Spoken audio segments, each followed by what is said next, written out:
growing up down there with different cultures, not really knowing who we are, whether we're American or Sicilian or Neapolitan. We just couldn't quite figure it out. Being part of a almost tribal society coming from Sicily for me. And then at the same time, 2 blocks away, there was this place that eventually I found, which was NYU. Woo! Literally, about 5 or 6 blocks down Houston Street, going from east to west. And it was in another world. So the opportunity was there. But we were mired in a world, I think, that was very primal and had to do with blood and trust and loyalty.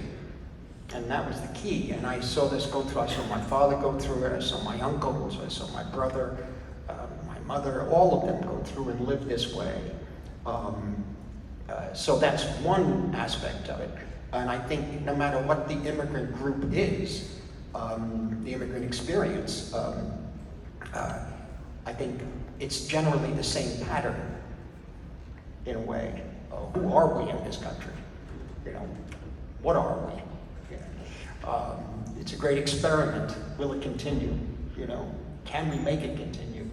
But I think it's really trying to find ourselves, and somehow this picture came out of it primarily because I was trying to figure out what the hell is going on in terms of, you know, pretty rough street stuff, organized crime, some very good people, some very nice people who didn't have the opportunity for education, and all living under this oppression of organized crime. And at the same time, there's the church around the corner. So I think, you know, for me, because I had asthma, they would take me to the movie theaters and I would escape into movies, but in the theater, but at the same time into the church. And there was this one priest who made a big difference in our lives. He was very young and tried to explain to us that education, and gave us books to read, music to listen to.